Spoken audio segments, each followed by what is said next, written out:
भारत में कोरोना की यौमिया केसेस की तादाद में लगातार हो रही है कमी वाकई। मरकजी वजारत सेहत के मुताबिक गुज़िश्ता 24 घंटों के दौरान कोरोना के 1,27,000 से जायद केसेस किए गए दर्ज। इसी दौरान 2,30,814 लोगों ने की शिफायाबी हासिल, जबकि बीमारी की वजह से 1,059 अफराद की चली गई जान। फिल्मी दुनिया की मारूफ गुलकारा लता मंगेशकर ने 92 साल की उम्र में कहा दुनिया को अलविदा। कोरोना से मुतासिर होने की वजह से उन्हें मुंबई के बेरेज कैंडी अस्पताल में कराया गया था दाखिल। लता मंगेशकर को 8 जनवरी को कोरोना और निमोनिया में मुब्तला होने के बाद कराया गया था अस्पताल में दाखिल। इलाज कर रहे डॉक्टर के मुताबिक वो मुतादिद आज़ा के नाकाम होने के सबब हुई फौत। राजस्थान हुकूमत ने कोरोना के कम होते मामलों को देखते हुए पाबंदियों में ढील देकर नई गाइडलाइंस की जारी, जिसमें रात 11 बजे से 5 बजे तक के कर्फ्यू को हटाने का भी हुआ फैसला। जारी नई गाइडलाइंस में बंद किए गए मजहबी मकामात को भी खोल दिया गया। साथ ही शादी, समाजी तकारीब और दीगर प्रोग्रामों में लोगों के शामिल होने की हद को 250 कर दिया गया।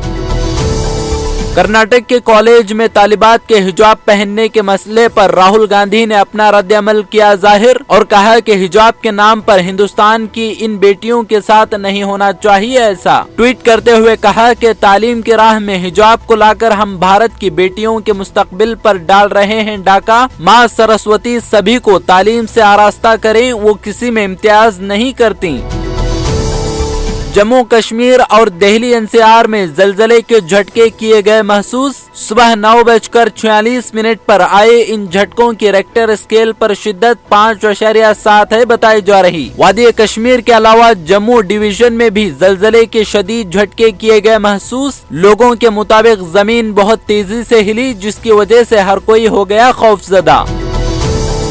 ओवैसी पर हमले पर जमकर सियासत गर्म। इलेक्ट्रॉनिक मीडिया भी इस मामले को दे रहा है खूब हवा, जिससे यकीनी तौर पर होगा पोलराइजेशन के सियासत को फायदा। शूटर सचिन शर्मा ने एतराफ किया कि वो ओवैसी को मारकर बनना चाहता था बड़ा लीडर। हमलावर ने मजीद कहा कि इसके लिए एमआईएम के रुकन आरिफ के भी आया था बहुत करीब।